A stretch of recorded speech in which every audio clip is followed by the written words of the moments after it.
Bien, generalmente nos preparamos para todos los tiempos litúrgicos, ¿verdad? Adviento, Cuaresma, pero llega la Pascua y ni idea, ¿no? Es la Semana Santa la que nos prepara, por supuesto, pero la Pascua la vivimos como un tiempo festivo, pero casi a veces se nos olvida que es Pascua, ¿no? O sea, a veces estamos más conscientes del Adviento y de la Cuaresma que de la Pascua. Y es curioso, ¿no? Porque se supone que somos una iglesia de resucitados. Y a veces la gente tiene razón cuando pareciera que los cristianos tenemos una obsesión con la mortificación y no con la celebración. Decía una consagrada que me da mucha gracia cuando lo decía, que si el cielo es pura fiesta, más vale que nos preparemos, porque imagínense, llegamos al cielo y no sabemos festejar y bueno, pero ¿cómo? No, no era flagelarnos, no era pasarla mal, no que era sacrificio, y pues ya no sabemos cómo hacerlo, entonces habrá que aprender a festejar también. Y por eso en la sabiduría de la iglesia, la cuaresma dura 40 días y la pascua dura 50. Y eso nos dice algo, ¿no? La celebración es mayor, porque hay una plenitud ahí que se nos da. Entonces, en la vigilia pascual que acabamos de celebrar hace nada, eh, ya empieza el domingo de resurrección.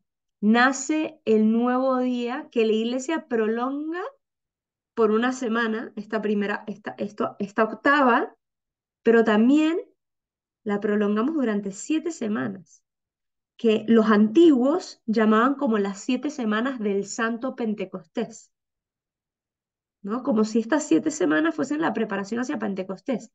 También habían otros que la llamaban esta Pascua el Gran Domingo, ¿no? Un domingo que duraba 50 días. Y otros lo llamaban el gozoso espacio, el amplio y gozoso espacio, ¿no? La Pascua, por lo tanto, no es un solo día, sino que se prolonga durante un tiempo simbólico, ¿sí? Por lo tanto, Pentecostés, que es con el día que acaba la Pascua, no es solo un día, sino la palabra indica que son 50 días. Y al 50 día, al 50º día, termina el tiempo de Pascua, ¿sí? Por lo tanto, tenemos todos estos días para celebrar, pero también para prepararnos para Pentecostés, ¿no? Y adelanto el aviso que imposible, si he estudiado este año Hechos de los Apóstoles, y cuando nos acerquemos a la Ascensión haremos un exégesis sobre Hechos de los Apóstoles, capítulo 1, y cuando nos acerquemos a Pentecostés la haremos del capítulo 2. Imposible no prepararnos bien para estas dos grandes fiestas, ¿no? ¿Cómo se celebra esta Pascua, ¿no? Con alegría y exultación, como si se tratase de un solo y único día festivo. Es como si celebrase un gran domingo. De hecho, todos los domingos de Pascua son tenidos como el domingo de resurrección. O sea, cada domingo de Pascua se celebra como un domingo de resurrección. Y si se fijan, estos 8 días de Pascua, es la famosa octava, la octava de Pascua, si ustedes rezan laudes, por ejemplo, se van a dar cuenta que todos los días es igual, se rezan los mismos salmos. ¿Por qué? Porque en el fondo lo que quiere simbolizar es que es un gran día que se prolonga. Entonces, las fiestas más importantes de la iglesia, como son la encarnación, ¿no? El nacimiento y la Pascua, tienen una octava, ¿sí? Tienen una octava en la cual se prolonga. Entonces, cada día de esa octava es como si fuese un único mismo día, ¿no? Se celebra la Pascua durante esos 8 días, ¿no? Y se celebra como solemnidad, o sea, todos estos días se celebra como una solemnidad. Ahora, ¿de dónde nace este tiempo, este periodo pascual, ¿no? ¿Cuáles son, cómo se empezó a celebrar históricamente? Primero, este tiempo litúrgico tiene una raíz bíblica clarísima. En el Antiguo Testamento, ya lo hemos hablado, los 50 días de la Pascua, a los 50 días se celebra la fiesta de las semanas. ¿Qué es esto? Recuérdense que la fiesta de los judíos hunde sus raíces en la fiesta de los eh, digamos, de la naturaleza, ¿no? De los paganos, de qué es lo que celebraban previamente em, según los ciclos naturales. Entonces, la fiesta de las semanas era la fiesta de los agricultores. ¿Por qué? Porque en esa fiesta era la recolección de las primeras mieses, ¿no? Las primeras mieses, los primeros frutos. Y esto es fuerte, porque en el fondo todos estos 50 días estamos celebrando los primeros frutos de la iglesia naciente después de la resurrección, ¿no? Ahí vemos el paralelismo con las fiestas antiguas.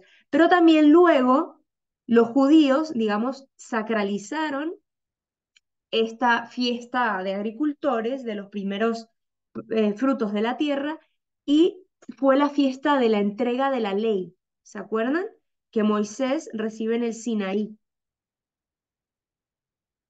Entonces, tenemos la fiesta de los frutos, ¿no? De los primeros frutos de la tierra, y tenemos la celebración de cuando Moisés en el Sinaí recibe las tablas de la ley, que lo que representa esa ley es la alianza de Dios con su pueblo, ¿no? Yo seré tu Dios y tú serás mi pueblo. Ahora bien, esto es en el Antiguo Testamento, y en el Nuevo Testamento, ¿qué es lo que representa? La cincuentena pascual está unida al memorial de los 40 días de la aparición de Jesucristo. Se dice que durante 40 días después de la resurrección Jesús estuvo apareciendo, ¿no? Y al 40º día Jesús asciende a los cielos.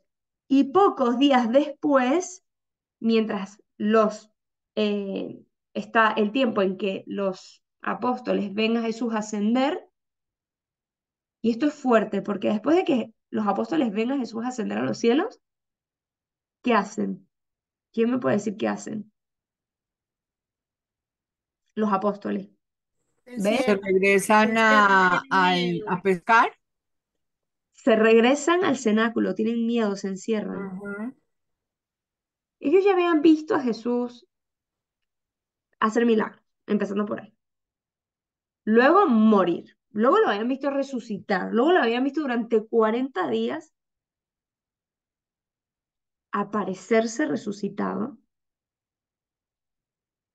Lo vieron ascender a los cielos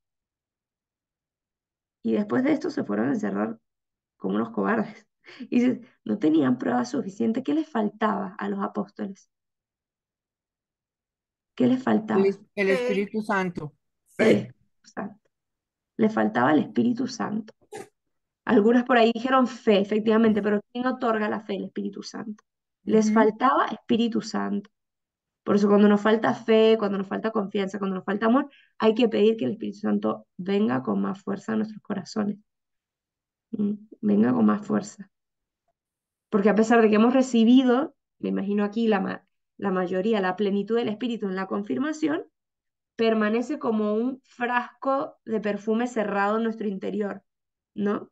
Qué buenísimo, tengo el Espíritu, pero nadie puede oler ese frasco, no sé, hasta que no se rompa ese frasco y los demás puedan oler la presencia del Espíritu y yo tenga la parresía, ¿no? La valentía de ir a pronunciar el nombre del Señor. Entonces, en el Nuevo Testamento lo que celebra son estos 40 días y luego hasta la espera de los 50 días marcado por la venida del Espíritu Santo. Por eso los padres, y esto ya lo hemos hablado otros años, los padres establecen un paralelismo. Los padres, cuando digo los padres me refiero a los padres de la iglesia. ¿Quiénes son los padres de la iglesia?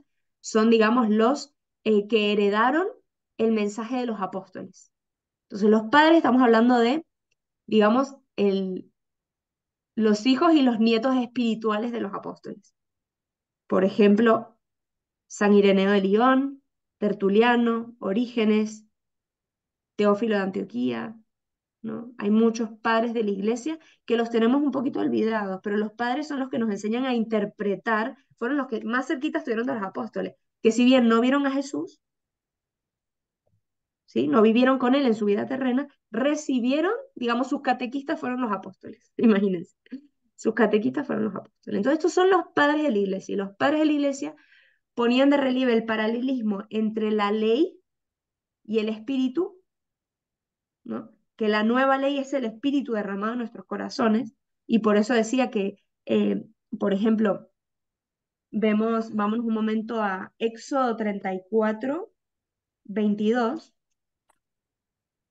y así hacemos un repaso de hace años atrás cuando vimos el Éxodo. Em, Dice así, ¿no? Éxodo 34, 22. Celebra la fiesta de las semanas al comenzar la siega del trigo y la fiesta de la cosecha al terminar el año. La fiesta de las semanas era esta, ¿no? Era esta. Y ya desde ahí se hablaba de esta fiesta. Si nos vemos, nos vamos, y esto, ni idea, esto antes de relacionarlo con la ley, para que veamos que esto es más antiguo, ¿no? Y cómo Dios va preparando el pueblo. Si nos vamos al Deuteronomio 16:10, aquí de nuevo también vemos, celebrarás la fiesta de las semanas en honor del Señor tu Dios. La oferta voluntaria que hagas será en proporción a lo que te haya bendecido el Señor, ¿no? Y luego si nos fijamos y vamos a Hechos 2, a Hechos de los Apóstoles, capítulo 2, del 1 al 4, dice, al cumplirse el día de Pentecostés, y para los que no sabían, ¿no? Cualquier católico que lee esto imaginará que está hablando de nuestro Pentecostés, pero no está hablando de nuestro Pentecostés, está hablando del Pentecostés de los judíos.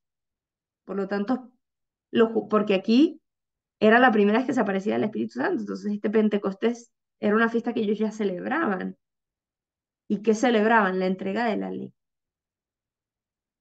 Justo la misma fecha que se celebra la entrega de la ley, se celebra la venida del Espíritu Santo como la ley verdadera, ¿no? Entonces, en el fondo, ¿qué es lo que se empieza a entender en el mundo cristiano? Es que en el tiempo de Pentecostés se cumple plenamente las promesas. Es decir, en Pentecostés se respira la plenitud de la promesa de Dios.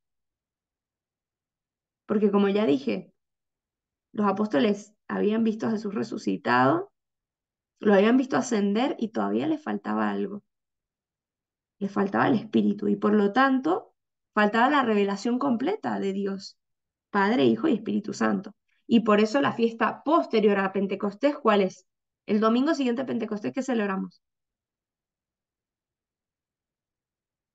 Ya está la revelación completa que creen que celebramos justo después de Pentecostés, La Trinidad. la Santísima Trinidad, ¿no? Así como después de Navidad, el domingo siguiente celebramos, ¿qué celebramos después de Navidad? El domingo siguiente, La Sagrada cuando ya Familia. la Sagrada Familia, ya está completa la Sagrada Familia, pues igual la Santísima Trinidad está completa, ¿verdad? Cuando ya se revela el Espíritu Santo, podemos celebrar la Santísima Trinidad. Entonces ahí vemos que las celebraciones litúrgicas de la iglesia no son ahí un pegote de, bueno, vamos a ver, lanzamos, está todo muy bien hilado, tiene mucho sentido, ¿sí?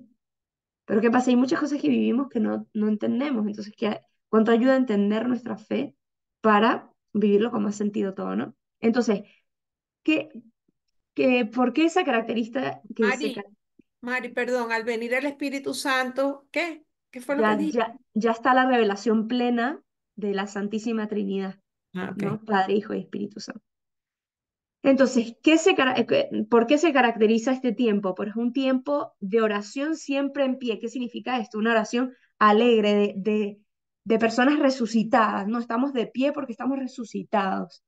Está prohibido el ayuno en este tiempo, ¿no? Pero con todo esto hay como momentos especiales, ¿no? Durante la Pascua. Hay características precisas entre algunos días y semanas. Entonces, lo primero es la primera semana pascual, que es la que estamos ahora, en la que estamos precisamente ahora.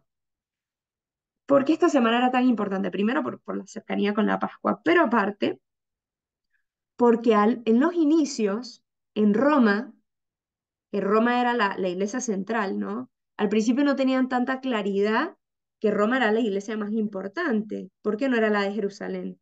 Sí, en Jerusalén había vivido Cristo y venían los judíos. Fue progresivo esto de Roma, ¿sí? Pero en Roma, que ya empezaba a tener peso, porque ahí se fueron los apóstoles, se fue Pedro, murió Pedro y Pablo ahí, ¿no? O sea, era una ciudad importante, Roma. ¿Qué pasa? Que en la tradición Roma, la semana después de Pascua, ¿qué era? Era la semana de los neófitos. ¿Quiénes son los neófitos?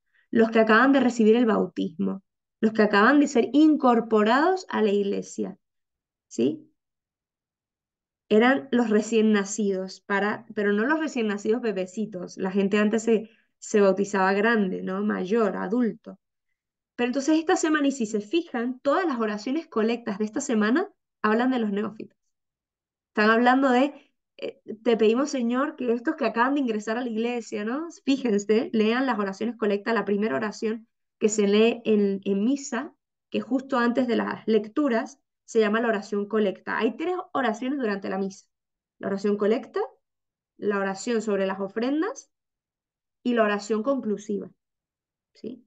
Que justo la oración colecta viene después de todos los ritos iniciales y antes de la liturgia de la palabra, antes de sentarnos para la liturgia de la palabra, es la oración cuando el Padre dice oremos. Bueno, esa es la oración colecta y esa marca el tono de lo que se va a vivir durante toda la misa. La oración sobre las ofrendas es la que se hace justo después de la bendición de las ofrendas. Y la oración conclusiva es la que se hace justo después de la comunión, que también se le llama oración después de la comunión, ¿sí? Entonces, la oración colecta esta semana van a ver que tiene un tono claramente definido para hablar sobre los neófitos, ¿no? Y por eso hay un uso bautismal de los textos de la misa. Va a ser mucha referencia al bautismo, ¿sí? ¿Qué pasa? ¿Por qué esta fecha era importante? Fíjense que si todo el mundo se bautizaba en la Pascua era el aniversario del bautismo de todo el mundo. Y por eso se hacía la renovación de las promesas bautismales ese día, porque era tu aniversario de bautismo. Era el día que había nacido la iglesia y cada uno de los cristianos. Tenía un sentido precioso, ¿eh? Precioso. ¿Se imaginan? Ese era el día en donde se celebraba que la iglesia había nacido y también cada uno de sus miembros. O sea, la iglesia somos cada uno de sus miembros, ¿no? Entonces, esa Pascua anual era la conmemoración del propio bautismo. Nosotros ahora quizás no lo vivimos literalmente, cronológicamente así, pero también nosotros nacemos de nuevo en esa fecha. También de alguna manera el mejor día para conmemorar nuestro bautismo es ese día, ¿verdad? ¿Y qué pasa? Durante esta semana se hacían lo que se llaman las catequesis mistagógicas. ¿Qué son las catequesis mistagógicas? Si se buscan San Cirilo de Jerusalén, por ejemplo, catequesis mistagógicas, las catequesis mistagógicas son después de que durante mucho tiempo los catecúmenos, perdón, sí, los catecúmenos se iban preparando para bautizarse, ¿sí? Estaban preparándose a través de muchas catequesis que les explicaban el Padre Nuestro, les explicaban el credo, pero no les explicaban los sacramentos. No les explicaban lo que ellos iban a vivir en el bautismo. No les explicaban lo que significaba el, eh, el aceite de la unción. No les explicaban el agua. No les explicaban nada de los sacramentos. Les explicaban todo lo previo. ¿Por qué? Porque ellos querían que primero el catecúmeno en su bautismo experimentara el sacramento para luego explicárselo, ¿sí? Primero era la experiencia y luego la explicación. Entonces las catequesis mistagógicas tenían la finalidad de explicar lo que los neófitos habían vivido el día de su bautismo, ¿sí? Y ahora hago un pequeño excursus aquí de lo que tenía preparado, pero es que no me lo puedo. Pues vamos a intentar hacer algo así, aunque no. porque acabamos de vivir la vigilia pascual y la vivimos muy a fondo, hermosa, pero seguro hubo cosas que se nos escaparon, porque pues está lleno de símbolos. Entonces voy a hacer un pequeñísimo explicación de algo del pregón pascual. ¿Sí? El pregón pascual fue eh, lo primero que escuchamos en la vigilia pascual, justo después del lucernario, que entramos con las velas, hubo un sacerdote o un diácono que entonó, ojalá que un cántico del pregón pascual, o si no lo leyó. ¿Sí? Es esta lectura larga que inicia, em, que inicia la celebración de la palabra, ¿sí? Y como ya lo vivimos, vamos a hacer como una pequeña catequesis mistagógica sobre el pregón pascual, porque pues ya lo experimentamos y ahora, bueno, vamos a explicarlo después de haberlo vivido. Este pregón pascual tiene como dos elementos. Y ojo, no caigamos en la tentación de, bueno, ya lo viví, entonces ya me perdí lo que viví, no lo pude vivir a fondo porque no me enteré. Y vivimos muy en esa, como digamos, como en esa cultura en donde ya pasado pisado, ¿no? O sea, ni idea, ya no lo aproveché, lo que me queda es el futuro o el presente, ¿no? Vive el momento presente que está muy bien, pero también, ¿quién no? Y hago el ejemplo de quién no ha usado su memoria para revivir algo.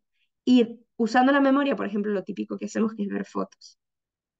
Cuando vemos fotos, volvemos a vivir lo vivido y de alguna forma lo vivimos más en profundidad.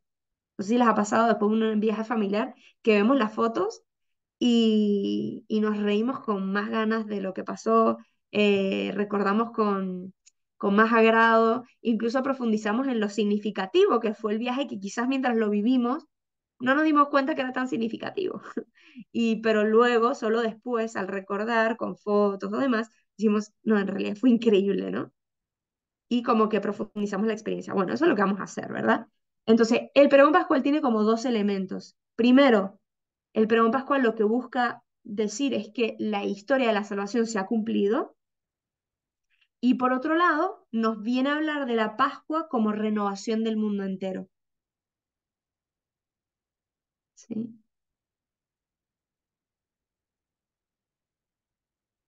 Entonces, en el pregón pascual se van a fijar que hubo varios momentos en donde se repitió, esta es la noche. Esta es la noche en que por ejemplo, esta es la noche en que sacaste de Egipto a los israelitas nuestros padres, y los hiciste pasar a pie el Mar Rojo. No está hablando que, bueno, alguna noche eso sucedió, sino esta es la noche. ¿Por qué? Porque en esta noche se está cumpliendo plenamente a lo que esa noche tendía, ¿no? Esta es la noche en que la columna de fuego esclareció las tinieblas del pecado. Recuérdense que durante el periodo del desierto, del éxodo de Egipto a la tierra prometida, en la noche, para que pudieran encontrar el camino hacia la tierra prometida, apareció una columna de fuego y durante el día una columna de nube. Pues nosotros hemos entrado con una columna, un cirio de fuego que nos iluminaba el camino a través de las tinieblas y que iba abriéndose paso en medio de las tinieblas de la noche y nos permitía saber hacia dónde íbamos, ¿verdad? Entonces se va repitiendo, esta es la noche. En el fondo, ¿qué es lo que busca hacer el pregón pascual? Ser una especie de lectura espiritual de toda la Biblia.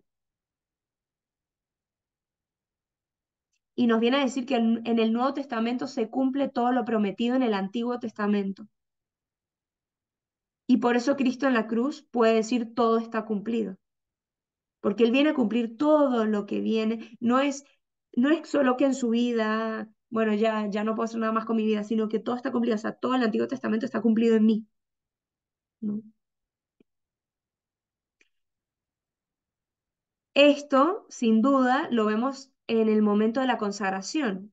Cuando el pan y el vino es transformado en cuerpo y sangre, no decimos, el pan y el vino ya no vale, sino que precisamente el pan y el vino es lo que ha posibilitado que el cuerpo y la sangre se hicieran presentes. Pues de la misma forma, no decimos, bueno, ya apareció Cristo, el Antiguo Testamento no vale. Por eso llevamos años profundizando en el Antiguo Testamento, ¿verdad? Porque claro que vale, no solo vale, sino que Cristo lo vivifica, nos los hace entender a más profundidad. Y el misterio de Cristo lo entendemos a mayor profundidad cuando entendemos el Antiguo Testamento. Entonces, el pregón pascual nos enseña a leer la historia. ¿Sí? Bueno, esto es un ejemplo de lo que hacían los obispos durante esta semana en sus catequesis mistagógicas. Iban explicando el significado de lo que acaban de vivir. Por eso, la invitación es que nosotros también hagamos nuestro corazón como un corazón de neófitos, un corazón de recién nacidos en la fe, y que nos pongamos a los pies de nuestra Madre, la Iglesia, a escuchar, a contemplar los misterios de nuestra fe, que recibamos su leche espiritual para que crezcamos en nuestra fe durante este tiempo pascual.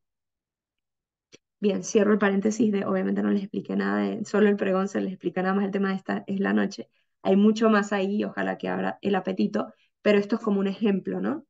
Em, entonces también en esta época, por ejemplo, les explicaban lo que era la anástasis, que era esta bajada de Cristo a los infiernos. Se fijan que em, cuando recitamos el credo, hay una parte que dice, y Jesucristo descendió a los infiernos, ¿no? ¿Y qué significa esto que descendió a los infiernos, ¿no? ¿Qué significa? Significa que recuérdense que en el Génesis, y aquí todo se empieza a unir, ¿verdad? En el Génesis pasó que nuestros padres, Adán y Eva, pecaron y el árbol de la vida tuvo que quedar cerrado, ¿no? Y pusieron a unos ángeles, ¿se acuerdan? De los ángeles. Esto está en el Génesis 3, por si lo quieren leer directamente. Génesis 3, versículo 23. Dice, el Señor Dios los expulsó del jardín del Edén para que labrase el suelo de donde había sido tomado. Echó al hombre y a oriente del jardín del Edén colocó a los querubines y una espada llameante que brillaba para cerrar el camino del árbol de la vida. Lo diremos lo típico, ¿no? Ya lo hemos explicado otras veces, pero nos puede parecer que qué malo Dios, ¿no? Que nos evita el acceso eh, al, al árbol de la vida, ¿no? Nos puede parecer a veces como que el Señor fue injusto en esto, no que era bueno, ¿por qué nos va a cerrar el acceso al árbol de la vida? Pues les voy a leer algo que de hecho lo leí hoy y me pareció precioso para comprender, ¿no?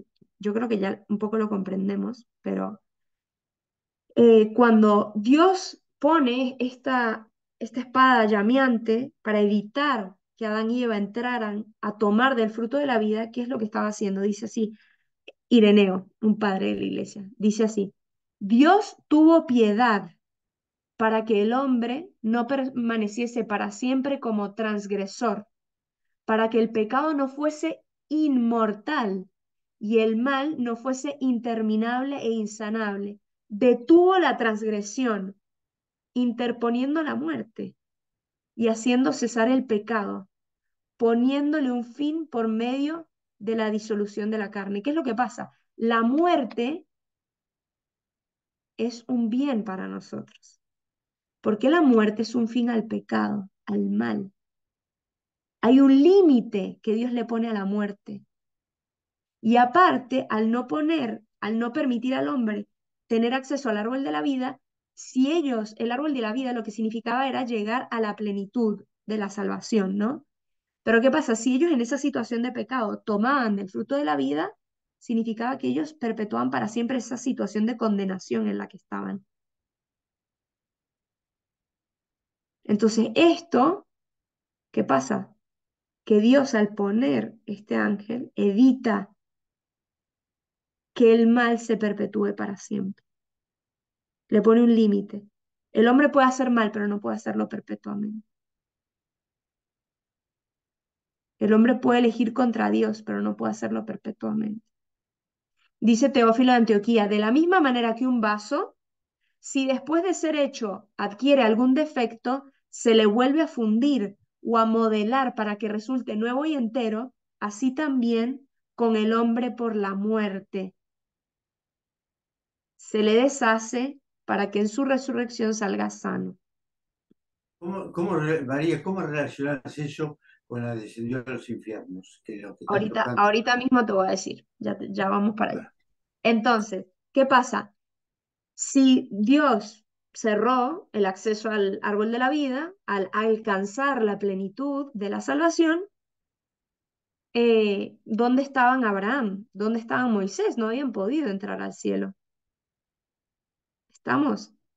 Entonces, este lugar en donde estaban ellos esperando para que Cristo abriera esa puerta, que quitara esa espada llameante y pudieran entrar al árbol de la vida.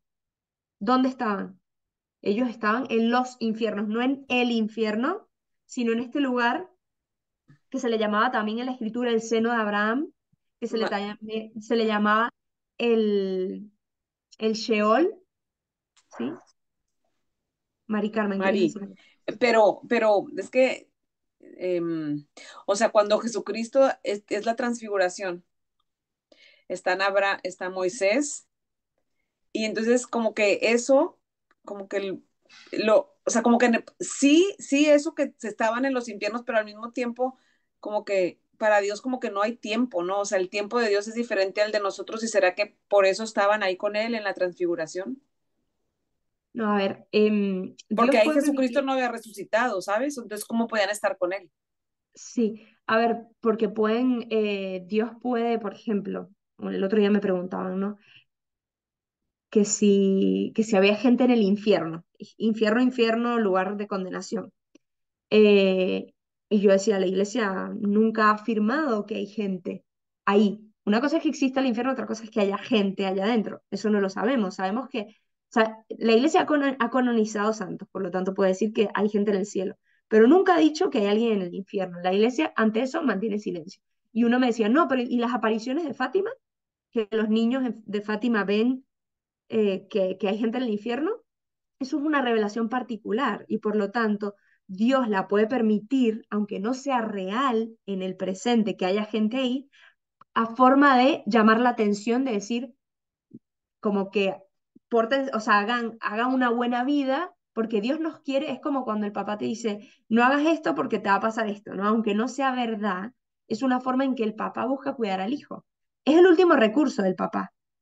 El papá quiere que el hijo actúe por motivación propia, porque vea que hay un bien, pero el último recurso es decir, porque si no te castigo, ¿no? Es como el último, ¿no? Es como el último recurso que utiliza, pues Dios, como buen padre, a veces tiene que usar esos recursos. Entonces, igual que Dios puede hacer que los pastorcitos de Fátima vean unas imágenes para que luego ellos vayan y evangelicen, también puede hacer que esa visión no es que se trajo literalmente en cuerpo y alma a Moisés y Elías para que los vieran, sino puede ser una visión, ¿sí? Que no es una realidad que ellos dos los trajo aquí, ¿no?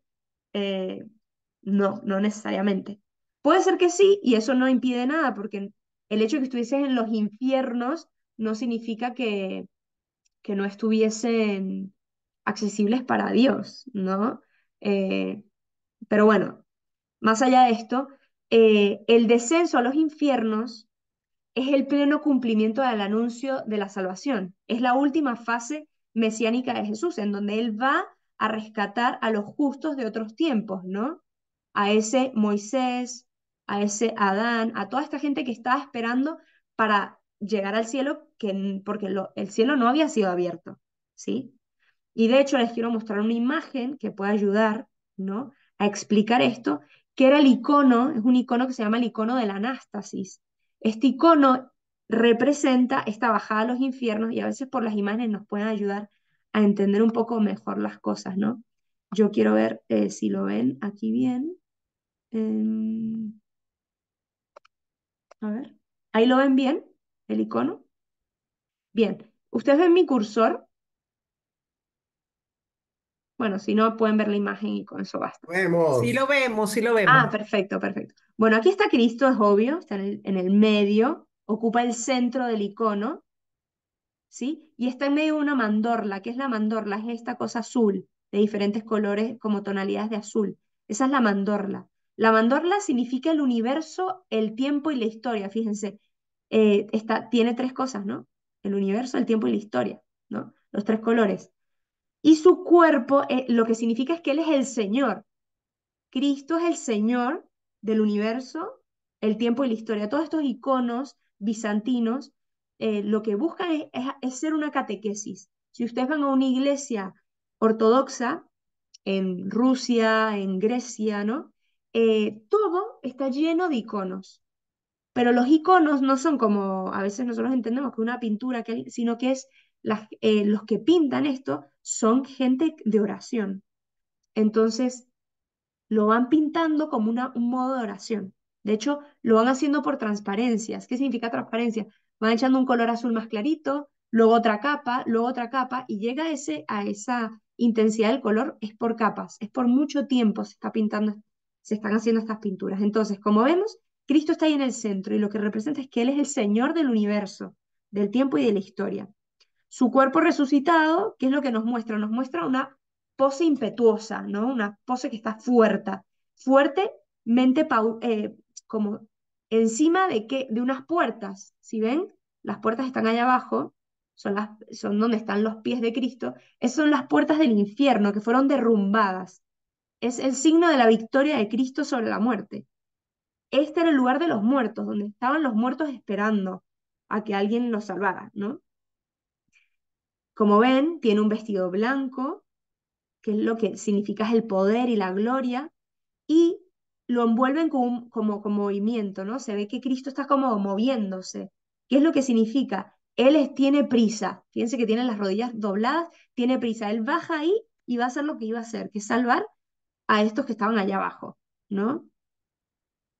Va con el objetivo bien claro. Los rayos de luz, fíjense que de su cuerpo emana rayos de luz y esto nos recuerda al Tabor, al momento de la transfiguración. Él lo que habla es que la luz de Dios llega incluso al lugar de los muertos. Esta luz sin ocaso. Y esta luz que se derrama sobre toda la creación. Esa luz es dorada, igual que, fíjense, em, se me fue la palabra esta, sí, es un halo, pero tiene otra palabra. Pero bueno, ven que es dorado, no es de oro, porque eso representa la divinidad. Fíjense que los santos ya tienen el halo, porque ya son ellos también divinos, ya han sido divinizados, ¿sí? Aureola, ¿eh? Todo lo que es de oro en estos iconos representan la divinidad. Y el negro representa la muerte. Fíjense abajo, hay como un pozo ahí negro, eso significa la muerte, y Cristo está pisando la muerte en estas puertas, ¿no? El cuerpo de Cristo parece escapar las leyes físicas, ¿no? Está como ahí medio flotando sobre las puertas. Eh, y está abajo la gruta del Hades, donde está el mismo Satanás, el que está ahí atado al fondo, ¿no? En que está atado con cuerda, ya no puede ni hablar, está todo atadito, se le puede representar como Satanás o como la muerte. Y si se fijan, Cristo está tirando de dos personas, está Adán y Eva, y los agarra de las muñecas. ¿Por qué? Porque de las muñecas para ellos simbolizaba el lugar de la vida, ¿no? Por donde entra y sale la vida, la sangre. Si se fijan, Eva, la otra mano, no la tiene. Simboliza el pecado de Eva, que fue la que tomó el fruto. Entonces, por eso no tiene la mano. Es un símbolo, no es que Eva en el cielo no tenga a mano, sí, es un símbolo. Y luego representa a Adán con una mano en petición, como suplicándole que él no podía salir de ahí él solo, ¿no? Sino solo con la ayuda de Cristo. Pero si se fijan, ellos tienen túnicas azules que representan los colores de su humanidad, ¿no? Y si se fijan, todos los otros que están a su alrededor también tienen algo azul. Y hay dos a la izquierda que tienen unas coronitas de reyes, representan a David y a Salomón, ¿no? De donde vino la descendencia de Cristo. Si se fijan, entre Adán y Eva y Cristo forman un triángulo, ¿no? Que representa el momento de gloria de lo que está simbolizando el icono, ¿no? Lo que Cristo está haciendo, que está sacándolos de la muerte. Abajo están todos los cerrojos, ¿no? Los cerrojos que mantenían cerrada esa puerta y Cristo derriba todo de un solo golpe. Eh, Bueno, ahí vemos a Satanás, ya lo dije, el negro que es el infierno, y los justos, que los primeros rescatados son Adán y Eva, y detrás de ellos vienen todos los demás, ¿no? Vienen todos los demás después de ellos. Entonces, como vemos, esto nos representa lo que sucedió eh, y un poco durante estos 8 días se hablaba también de esta anástasis, ¿no? De esta, eh, de lo que Cristo fue a hacer durante ese día que estuvo muerto, eh, que Él continúa ahí su misión, ¿no? Bueno, durante estos 8 días, las catequesis mistagógicas de los obispos hablaban de este tema. Entonces, en el fondo, ¿cuál era la pedagogía de la Iglesia antigua? Explicar el significado y el compromiso de los misterios recibidos en la iniciación cristiana a través de los sacramentos de iniciación, bautismo, Eucaristía y confirmación. Después de que ellos lo experimentaron con toda su novedad en la Pascua. Luego, aparte de esta primera semana, tenemos otra fecha importante durante la Pascua, que es la Ascensión, que es a los 40 días. ¿Sí? La Ascensión también es el momento de consumación de la salvación. ¿Por qué? Porque en la Ascensión, de alguna manera, sube por primera vez un cuerpo humano al cielo. Un cuerpo humano. Todos los santos, todos los que fue y les abrió las puertas, subieron, pero no el cuerpo. Cristo es el primer cuerpo humano que está allá arriba en el cielo. Y por lo tanto, es primicia de nuestra propia glorificación, de lo que a lo que estamos llamados nosotros. ¿Sí?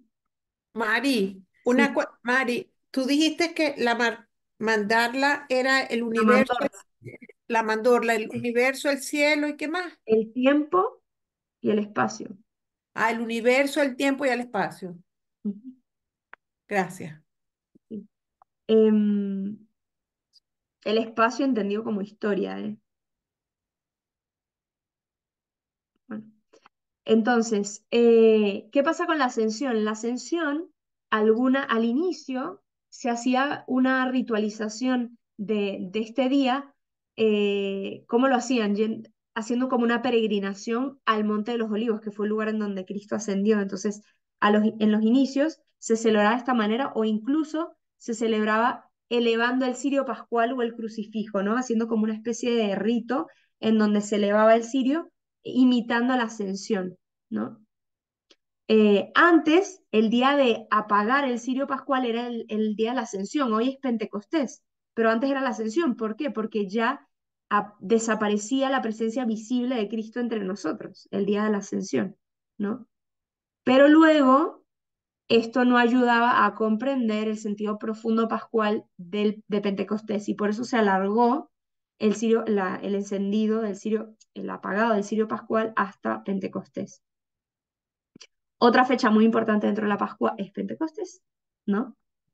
Este es el día en que se cierra la celebración pascual y por ende es como hay una plenitud particular en esta fiesta, ¿no? Es como la fiesta capital porque en el fondo es la plenitud de todo lo que ha venido sucediendo, ¿no? Ya Dios se manifiesta plenamente. En la antigüedad era como un reflejo de de la celebración pascual, ¿no? Del domingo de resurrección era como un reflejo, porque este día también se administraba el bautismo y se celebraba una vigilia. No sé si hay alguien que ha ido a la vigilia de Pentecostés bien celebrada, que igual que la vigilia de Pascua tiene 7 lecturas, la vigilia de Pentecostés, que no la celebran en casi ningún lugar, tiene 4 lecturas, ¿no? Y son preciosas. Ahorita, si nos da tiempo, nos vamos a adentrar un poquito en esto, ¿no? La fiesta pascual se cierra el día de la misericordia. ¿Cómo que la fiesta pascual? No, la octava de Pascua se cierra con el día de la misericordia, que es el segundo domingo de Pascua. Pero toda la Pascua se cierra en Pentecostés. ¿sí? Una cosa es la octava de Pascua, que es como los días más importantes dentro de, más que más importantes, tiene una connotación especial esta primera semana, por todo el tema de las catequesis mistagógicas, todo el tema de la preparación de los neófitos y todo el tema de que estos días se celebran todos como un solo día, como el mismo día, pero la celebración de la Pascua entera se cierra en Pentecostés. Por eso todos estos días vamos a ver que el sacerdote viste de blanco en la misa, ¿sí? Em, entonces, el día de Pentecostés se celebra la fiesta del Espíritu Santo, que es el aniversario de la venida del Espíritu Santo sobre los apóstoles. ¿Por qué tiene una plenitud? Porque Cristo había prometido y anticipado en la pasión la venida del Espíritu Santo. En la antigüedad, la fiesta de Pentecostés tenía una octava, en donde se celebraban, o sea, se conmemoraban los 7 dones del Espíritu Santo. Y también se conmemoraba, finalizaba con la Pascua Rosada, que era el día de la celebración de los frutos del Espíritu Santo. Ahora ya no se hace eso, ¿sí? Estamos hablando de lo histórico, ya no se hace eso. Em, un deseo de que el rito del Pentecostés no fuese solo anamnético, es decir, una memoria litúrgica, sino que también hubiese algo de mímesis. Antes se ritualizaba el canto del Gloria de Pentecostés con lluvias de pétalos de rosa, o también pabilos encendidos de fuego para simbolizar las llamas de fuego. Me imagino que esto terminó siendo un poco peligroso y no lo siguieron haciendo, pero en su momento habían este tipo de ritos que ayudaban como a imaginar lo que era eso.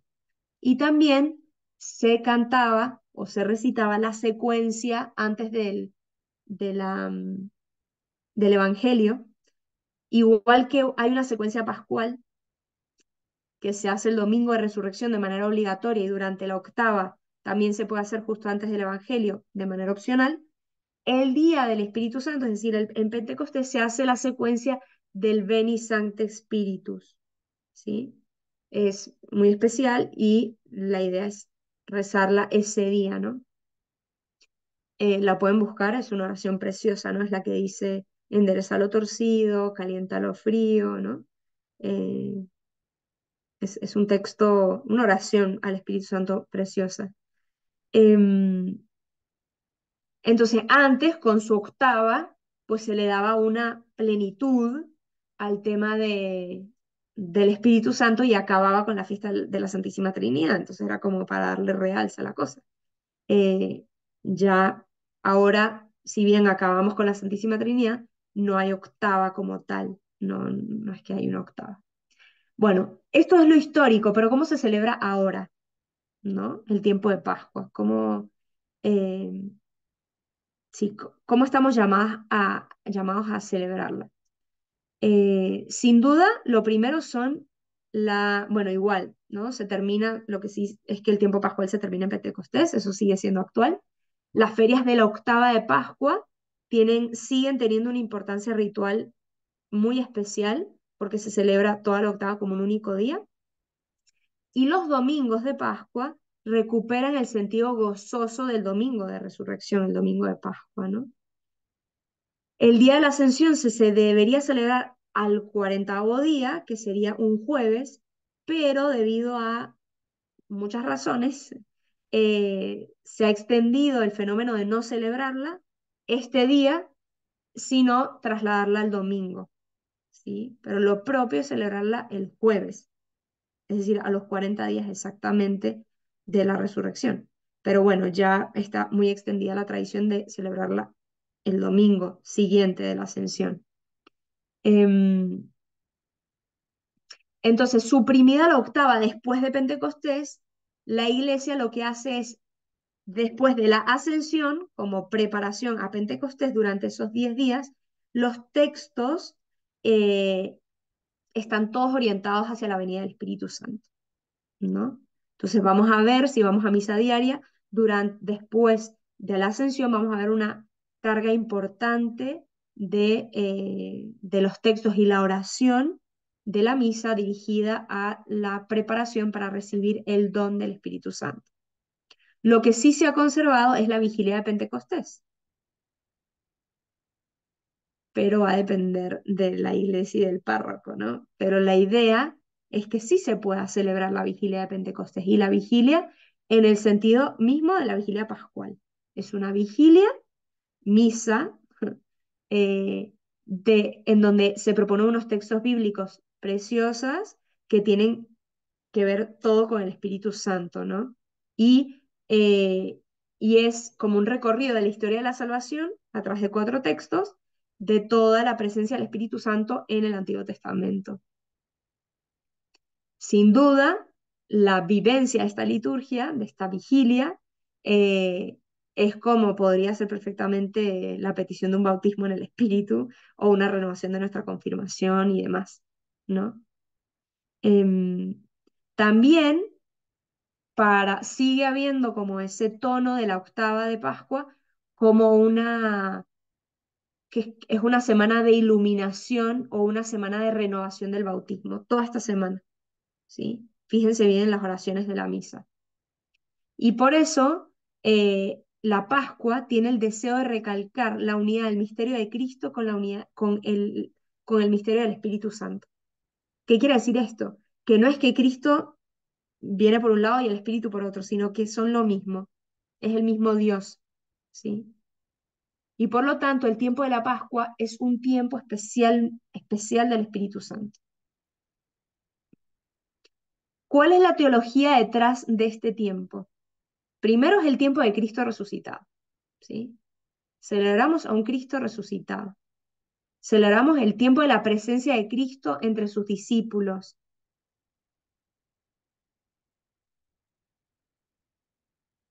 Un Cristo que vive en la iglesia, que está siempre presente en ella, y por eso la luz del cirio pascual es un signo visible de su presencia luminosa que no tiene ocaso, ¿no?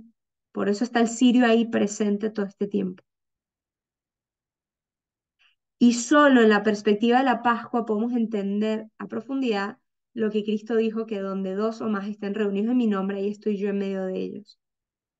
Esta presencia de Cristo es especialmente significativa en la Eucaristía, donde Cristo invita, parte el pan y se entrega a sí mismo. Y como icono de esto vemos el Evangelio de los discípulos de Maús, ¿no? Es el icono de la Eucaristía, porque está Cristo caminando con ellos, que les va explicando las escrituras, liturgia de la palabra, y luego Cristo que parte el pan y ellos lo reconocen al partir el pan, liturgia de la Eucaristía, las 2 liturgias, ¿no? Ahí está plenamente la celebración eucarística. También la Pascua es un tiempo del Espíritu, ¿no? Cuando leemos Juan 20, ¿sí? Juan 20, 19, nos vamos a dar cuenta que la resurrección misma, el día de la Pascua, ya es tiempo del Espíritu, ¿no? De hecho, para Juan, este pasaje, de hecho, se le llama el Pentecostés de Juan, porque dice aquí, Juan 20, 19, al anochecer de aquel día, el primero de la semana, hablando del domingo de resurrección, estaban los discípulos en una casa con las puertas cerradas por miedo a los judíos. Y en esto entró Jesús y se puso en medio de ellos y les dijo: paz a vosotros. Y diciendo esto, les enseñó las manos y el costado. Y los discípulos se llenaron de alegría. Jesús repitió: paz a vosotros. Como el Padre me ha enviado, así también os envío yo. Y dicho esto, sopló sobre ellos y les dijo: recibid el Espíritu Santo. Como se dan cuenta, para Juan, la Pascua y Pentecostés es un mismo día. ¿Qué quiere decir esto? No nos vamos a meter en el problema histórico de entonces este fue el Pentecostés y no fue, y cuál fue Pentecostés. No nos vamos a meter en eso, que es un lío histórico. Es más que nada el tema de Pascua y Pentecostés están estrechamente vinculados. No podemos entender uno sin el otro. La glorificación de Jesús, que es la resurrección, viene unida a la iglesia que nace, a la presencia del Espíritu, ¿no? Y por eso, durante toda la Pascua, vamos a estar leyendo Hechos de los Apóstoles, que y muy informalmente se le llama el Evangelio del Espíritu Santo, ¿no? Porque habla del gran protagonismo que tiene el Espíritu Santo en los inicios de la iglesia. El Espíritu Santo que ya actúa en los bautizados para completar en la vida cuanto ha sido recibido en la fe. Recuérdense, para que ahora Cristo dice, los verdaderos adoradores adorarán en espíritu y en verdad. Y a partir de ese momento, Cristo lo que dijo, que nuestra vida, lo que hagamos, cocinar, servir, estudiar, planchar, ir a trabajar, todo es culto espiritual agradable al Padre. Todo. Y este es el sentido de la vivencia espiritual del tiempo de Pascua. Recordarnos que la vida del cristiano entera es entrega al Señor, ¿no? Y por eso el tiempo de Pascua también es el tiempo de la iglesia como nueva humanidad. Somos todos nuevos en Cristo. Para los judíos, la presencia de Dios estaba ahí donde estaba el templo. Para nosotros los cristianos, la presencia de Dios está donde está el cristiano. Ahí donde haya un cristiano, ahí está Dios. Esta es la novedad bautismal de la vida cristiana. Cristo continúa vivo en cada uno de nosotros, no en el sacerdote nada más, en cada uno de los fieles cristianos. Y por eso nuestra vida es culto espiritual, con la potencia de los dones y los frutos del Espíritu Santo, pero no nos tenemos que creer. Existe esta antropología de la resurrección que nos revela a nosotros cristianos que somos presencia y prolongación del Cristo resucitado. Y esto lo vemos desde la conversión de San Pablo, cuando San Pablo está persiguiendo a los cristianos y Cristo se le aparece y le dice, ¿por qué me persigues? Cristo ya estaba muerto y resucitado y ya estaba en el cielo. ¿Cómo que por qué me persigues? Pablo persigue a los cristianos y por lo tanto al perseguir a los cristianos persigue a Cristo. En cada cristiano está la presencia y la prolongación de Cristo resucitado. Quien te ve, ve a Cristo. Quien te escucha, escucha a Cristo. Quien te toca, toca a Cristo. Por lo tanto, esto nos expresa que nuestra vida afirma la posibilidad que desde aquí abajo podemos vivir la vida nueva según el dinamismo del Espíritu. Por lo tanto, ya tenemos la salvación, pero todavía más. Ya nosotros somos presencia de Cristo resucitado. Ya nuestra vida es una vida totalmente distinta. Por lo tanto, en nosotros ya se anticipa la vida nueva.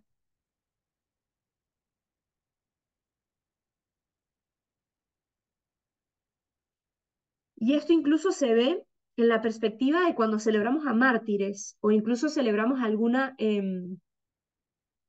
algún, ¿cómo se llama? Funeral durante la Pascua, se dan cuenta que el rito del funeral durante la Pascua o de los mártires durante la Pascua cambia. El rito de las exequias durante la Pascua tiene un claro matiz pascual. ¿Qué quiere decir esto? Que la muerte del cristiano está iluminada por la fe en la resurrección y por lo tanto toma un tono más gozoso.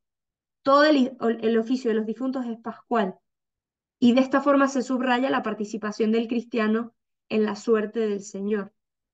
De hecho, había la antigua tradición que las vísperas del domingo de resurrección, los cristianos la iban a rezar en el cementerio, como signo de que la resurrección de Cristo vino por, por ellos, ¿no? Estaban los cristianos vivos, rezando por los difuntos y cantándoles el gozo de Cristo resucitado. Imagínense qué potente que los cristianos fueron a los cementerios el domingo de resurrección en la tarde a rezar vísperas, ahí a decirle a los muertos, levántense que ya Cristo resucitó. Vámonos, todos para el cielo, ¿no? Bueno, ya me alargué, me quedó solo el tema de la liturgia de la palabra de Dios en el tiempo pascual, pero bueno, con esto por lo menos dijimos algo, ¿no? Preguntas, abro a preguntas o a comentarios. Sí,